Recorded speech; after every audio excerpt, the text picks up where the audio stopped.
Bab 086. Mulutmu yang haram. Menghina orang lain tanpa melihat kelakuanmu sendiri. Kau pikir sikapmu itu mulia? Tak tahu malu. Sental Lydia dengan kesal, ia benar-benar muak jika ada yang menyebut anak haram. Memangnya apa yang aku lakukan? Aku tidak melakukan apapun pada Aira, apalagi pada hubungannya dengan Damian. Dan satu hal lagi, aku tidak pernah iri padanya. Memangnya apa yang membuatku iri pada Aira? Tanya Aura. Aira menikah dengan pria terhormat, ia juga pewaris dan juga pemilik perusahaan. Ditambah Damian begitu tampan dan sangat mencintai Aira. Wajar saja jika kau iri. Baru kali ini aku melihat orang sombong dan pongah hanya karena harta orang lain. Memangnya kau tidak punya harta sampai kau hanya mampu membanggakan harta milik orang? Ejek Valdi. Diam kau. Aku orang kaya dan juga orang terhormat. Tunggulah sebentar lagi kau akan menjadi gelandangan. Valdi tertawa terbahak-bahak. Diam kau Opet. Belum saatnya kau bicara. Ucap Lydia, hingga tawarnya Valdi pun terpaksa dihentikan. Maaf Om, jika memang benar ada masalah antara Damian dan Aira seharusnya Om bertanya pada Aira dan juga Damian. Bukan datang padaku dan langsung menghakimiku. Aura berkata pada Marvin yang sedang meringis kesakitan. Karena kau memang sumber masalahnya. Seru Marvin. Tidak anak tidak ayah, kalian berdua sama-sama bodoh. Ucap Lydia pada Marvin. Hei Marvin yang bodoh dan tidak pintar sama sekali, kau itu pasti dibodohi oleh putrimu, apa kau tidak sadar jika putrimu itu setan kecil yang licik? Dia begitu mewarisi sifatmu yang jahat. Lydia geleng-geleng kepala dan tersenyum meremehkan pada Marvin. Jangan sembarangan menilai putriku, dia adalah anak yang cantik dan manis. Dia anak baik. Bela Marvin. Sontak saja Lydia langsung tertawa terbahak-bahak, saat mendengar Marvin mengatakan jika Aira adalah anak yang baik. Astaga, aku baru tahu kalau Dedemit bisa bercanda juga. Nenek Gayung tertawa dengan begitu renyahnya ke arah Marvin. Anakmu itu sangat licik. Dia itu manipulatif. Ucap Lydia lagi. Tidak. Dia putri kecilku yang baik hati. Marvin menyangkal ucapan Lydia terhadap putri kesayangannya. Sudah-sudah jangan memfitnah anakmu sendiri, jantungku sampai gatal-gatal mendengarnya. Lydia pun duduk masih dengan tawanya. Sebagai mantan nenek Gayung yang jahat dan licik, Lydia sangat pandai dalam menilai orang. Terlebih lagi Aira yang menurutnya hanyalah pengganggu kecil. Lydia tidak akan mudah dibohongi oleh siapapun. Sekarang kau pulanglah, jangan datang lagi kemari, hanya membuat pusing saja. Tapi urusanku belum selesai. Kita selesaikan dengan musyawarah. Masalah ini menyangkut 3 kelu Stefano, kau tidak lupakan. Lydia menatap tajam ke arah Marvin.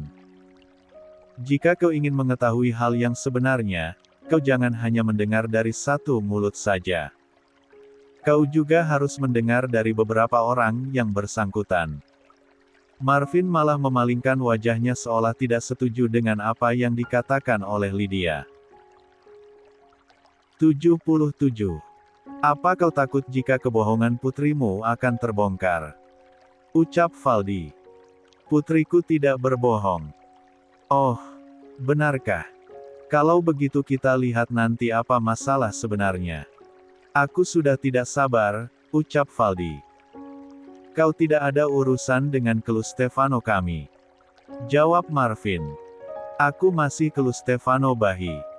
Merasa tidak akan menang berdebat dengan Valdi yang licik dan pandai bicara. Marvin pun akhirnya memutuskan untuk pulang saja.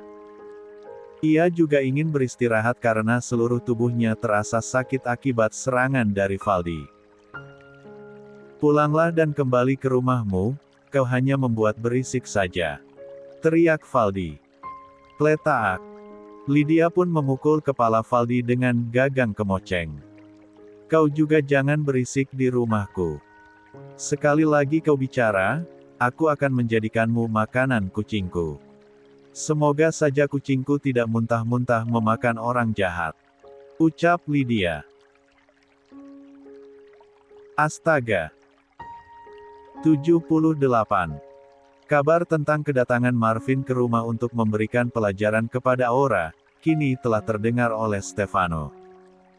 Pria itu merasa sangat marah saat mengetahui bahwa seseorang seperti Marvin berniat melukai istrinya.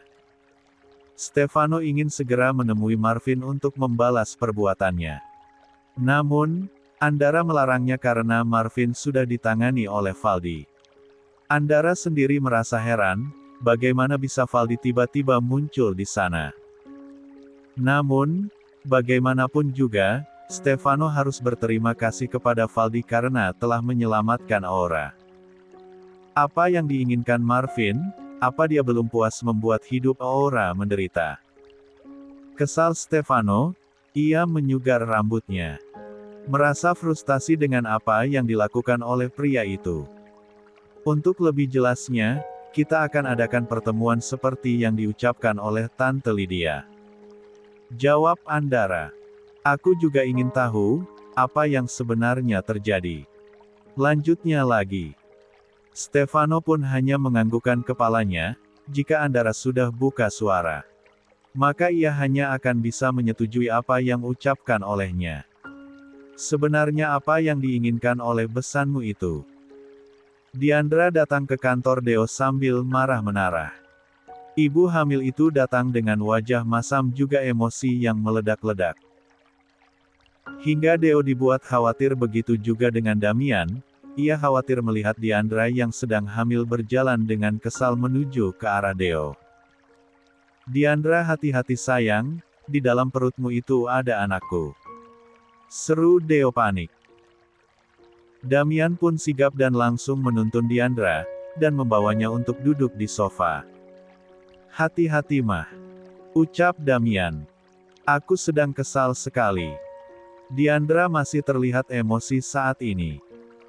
Ada apa sayang? Katakan padaku. Tanya Deo. Aku kesal pada besanmu itu, pagi-pagi sudah datang mengacau di rumah orang. Apa maunya itu? Ucap Diandra dengan nyolot. Siapa? Mertua Damian, ayah si anak manja itu. Pagi-pagi sudah marah dan berbuat kasar pada Aura tanpa alasan yang jelas. Apa sih maunya? Apa? Deo dan Damian terkejut saat mendengarnya. Benarkah Marvin datang untuk berbuat kasar pada Aura, tapi kenapa? Apa yang membuatnya melakukan hal itu? Tanya Deo. Oh, itu karena anak manja itu telah mengadu, jika Aira dan Damian bertengkar karena Aura. Tapi sungguh aku tidak percaya, sampai kucing bisa bertelur pun aku tidak percaya ucapannya. Maaf Damian, tapi istrimu memang seburuk itu, aku tidak bisa pura-pura menyukainya. Tutur Diandra panjang lebar. Masalahku dengan Aira sama sekali tidak kaitannya dengan Aura, kenapa Aura jadi sasarannya?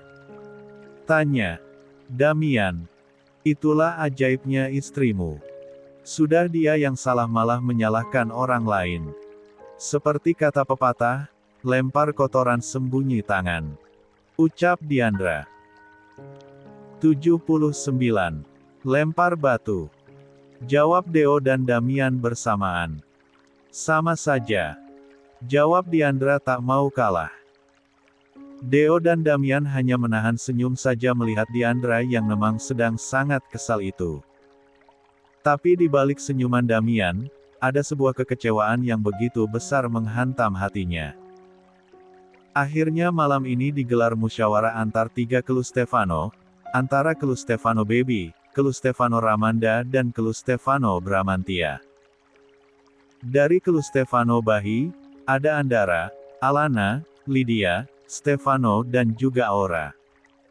Sedangkan dari kelu Stefano Ramanda, ada Deo, Diandra, dan Damian.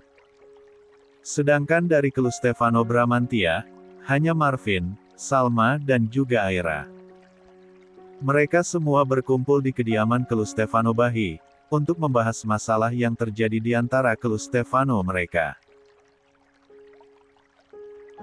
Alana yang sedari tadi duduk berhadapan dengan Aira, begitu gemas melihat anak manja yang sok teraniaya itu.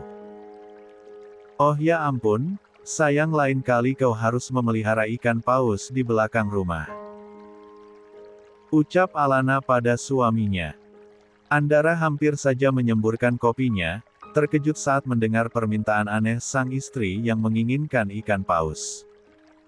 Untuk apa ikan paus? Kolam renang di belakang rumah kita bahkan tidak akan muat menampung ikan itu.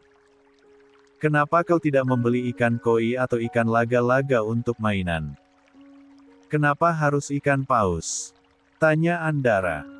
Sungguh ia tak habis pikir dengan permintaan Alana yang di luar Nurul dan tak masuk di sarung.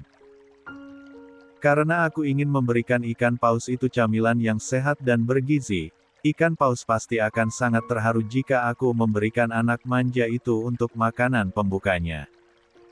Seru Alana sambil melihat ke arah Aira, yang cemberut saat melihatnya. Baiklah, sekarang kita mulai saja. Aku sudah tidak sabar ingin mengetahui apa yang sebenarnya terjadi. Ucap Lydia membuka musyawarah kru Stefano ini. Aku ingin mendengarkan dari pihak Aira dulu, coba kau jelaskan apa yang terjadi dan apa yang memicu Damian begitu marah padamu. Setahuku Damian adalah pemuda baik yang bahkan tak pernah terdengar sekalipun ia membentak orang. Apa yang membuat dia begitu marah padamu, Aira? Tanya Diandra dengan menatap tajam pada Aira. Diandra begitu hafal bagaimana sikap dan sifat anak-anak sambungnya, Damian adalah anak yang sangat baik untuknya. Ia bahkan yang selalu melindunginya dari Naima jika Deo sedang tidak berada di sampingnya. Diandra akui, didikan Citra memang sangat luar biasa pada anak-anaknya. Semua mata kini tertuju pada Aira, dan menunggunya untuk mendengarkan jawaban darinya. Ayo sayang katakan pada mereka, kau jangan takut. Ada papi yang akan melindungimu. Ucap Marvin. Aku, Damian berusaha melecehkanku dan memaksaku untuk melakukan hubungan suami istri. Ia bahkan sangat kasar padaku saat hendak melakukannya. Jawab Aira sambil menangis. Tunggu dulu, kau bilang melecehkan. Hei Tuan Putri Dedemit. Damian itu suamimu, melecehkan dari mana? Bahkan jika ia ingin main jungkat-jungkit denganmu setiap waktu, ia boleh melakukannya. Jawab Alana. Tapi dia sangat kasar padaku, tidak seharusnya ia berbuat begitu. Ia melakukannya dalam keadaan marah. 80. Cetus Aira tidak terima mendengar penuturan Alana. Lalu apa yang membuatnya marah? Kini Diandra yang bertanya. Aira dianem dan tidak mau menjawab, ia malah memandang ke arah Aura dengan tatapan yang begitu membenci. Jangan menekan putriku. Dia pasti masih trauma. Ucap Marvin berusaha melindungi putrinya. Baik Alana maupun Diandra, mereka begitu mual saat mendengar Aura trauma, dasar Marvin buta, mau saja dia dibohongi oleh anaknya yang licik. Baiklah, kalau begitu biarkan aku yang menjelaskan semuanya. Kini Damian yang mulai membuka suara. Silahkan, ucap Andara. Sebelumnya aku minta maaf pada Aira, jika aku memang telah menyakitimu. Aku mencoba menyentuhmu dalam keadaan penuh emosi dan juga amarah. Aku tidak pernah merasa di luar kendali seperti kemarin, tapi ucapanmu telah membakar hatiku dan meremukkan jiwaku. Kau menghancurkan duniaku hanya dengan satu kalimat saja. Ucap Damian pada Aira. Semua orang masih diam dan menyimak apa yang akan Damian ucapkan selanjutnya. Saat malam pertama kami, Aira tidak mau memberikan haknya padaku dengan mengatakan jika ia sedang berhalangan. Dan itu berlangsung sampai beberapa hari pernikahan kami. Aku paham, dan aku mengerti karena hal itu adalah hal yang wajar dan lazim terjadi pada seorang wanita. Aku tidak pernah menuntut apapun. Tapi, yang membuatku begitu kecewa adalah, karena pada kenyataannya ia tidak mau memberikan haknya padaku. Karena ia ingin menjaga kesuciannya untuk orang lain. Ia ingin memberikan hak yang seharusnya menjadi milikku untuk pria yang tak seharusnya. Apa? Semua orang begitu terkejut mendengar penuturan Damian. Terlebih Marvin, ia tidak menyangka jika putrinya akan melakukan hal itu. Kau jangan berbohong, seru Marvin sambil menunjuk ke arah Damian. Kau bisa tanyakan sendiri pada putrimu, jawab Damian. Kini Marvin menatap ke arah putrinya, jelaskan pada Papi Aira. Tanya Marvin, jujur saja saat ini ia merasa malu. Jika apa yang dikatakan oleh Damian adalah benar, jangan-jangan Aira masih mengharapkan Stefano, pikirnya. Tapi semua itu karena Aura. Tunjuknya pada Aura, ia tak terima disalahkan begitu saja. Aku? Tanya Aura sambil menunjuk dirinya sendiri. Iya, semua itu gara-gara kau. Karena kau sudah mengingkari janjimu. Aku sudah katakan padamu untuk jangan menyentuh Stefano, tapi kau malah tidur dengannya. Kau bahkan meninggalkan begitu banyak jejak percintaan dengannya. Kau membuatku jijik, sentak Aira. Tapi Stefano adalah suamiku. Apa kau tidak sadar Aira, jika sebenarnya di sini kaulah yang menjijikkan? Kau berharap jika kau disentuh oleh pria lain yang bukan suamimu. Balas Aura sengit. Saat ini ia sudah muak dengan sikap Aira yang senang memanipulasi dan mencari kesalahan orang lain untuk menutupi kesalahannya. Kau yang telah merebutnya dariku. Aira masih terima. Cukup Aira, teriak Damian. Saat ini pria itu sudah tidak bisa bersabar lagi.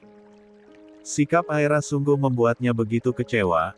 Wanita yang dulu begitu ia cintai telah menghancurkan hatinya dengan begitu kejam. 81. Aku sudah muak, mulai saat ini kau bukan istriku lagi. Aku ceraikan kau saat ini juga. Kembalilah pada KELUSTEVANOMU karena aku tidak sudi mempunyai istri sepertimu. Teriak Damian. Apa? 82. Damian, kau jangan terbawa emosi, ucap Deo berusaha untuk menengahi. Bagaimanapun juga pernikahan Aira dan Damian baru saja dijalani. Bahkan belum genap sebulan dan masih sangat baru. Deo tidak ingin pernikahan anaknya harus kandas begitu saja. Pernikahanku sudah tidak bisa diperbaiki, Pak. Aku tidak bisa menikah dengan wanita yang sama sekali tidak mencintaiku, bahkan dalam hati dan juga pikirannya sama sekali tidak ada namaku. Jadi, untuk apa semua ini harus diteruskan? Jawab Damian, saat ini hatinya begitu hancur. Ia sudah tidak bisa lagi menahan perasaannya. Damian, pikirkan lagi nak. Kini Salma pun ikut bicara. Ia tidak mau nasib pernikahan putrinya menjadi hancur dalam sekejap mata. Bahkan biduk rumah tangga mereka baru saja dimulai. Tapi kenapa harus berakhir seperti ini? Kenapa kau sangat egois, Damian? Kenapa hanya masalah kecil seperti ini kau langsung menceraikan putriku? Dia masih kecil, dia masih belum paham tentang pernikahan. Ucap Marvin, tak terima dengan keputusan Damian. Justru karena dia belum paham, seharusnya kau bisa memberikan banyak nasihat padanya. Sebagai seorang ayah kau tidak bisa mendidik putrimu. Ucap Andara. Kau selalu membenarkan setiap kesalahannya, kau sama sekali tidak memberikan arah jalan mana yang benar dan yang salah. Kasih sayangmu itu buta Marvin, menyayangi putrimu bukan berarti kau harus memberikan seluruh dunia padanya. Bukan berarti juga kau harus membuat orang lain tertunduk pada keinginannya. Sadarkah kau, jika yang kau ajarkan padanya hanya menumbuhkan sikap dan sifat egois dalam hatinya? Ucap Andara lagi. Dan semua yang kau ajarkan malah membuat hidupnya menjadi berantakan. Ingat Marvin, tidak semua orang menyayangi putrimu seperti caramu menyayanginya. Saat ia berada jauh dari jangkauanmu, dan bertemu dengan orang-orang baru, ia harus bisa membawa dirinya, dan menyesuaikan diri dengan orang itu. Seperti sekarang ini saat putrimu telah menjadi seorang istri, seharusnya kau mengajarkan putrimu menjadi seorang istri yang baik. Bukan mengiyakan apa yang ia katakan tanpa kau tahu apa yang sebenarnya terjadi. Andara bicara panjang lebar berharap jika Marvin paham, jika selama ini kasih sayang yang ia berikan pada Aira adalah salah.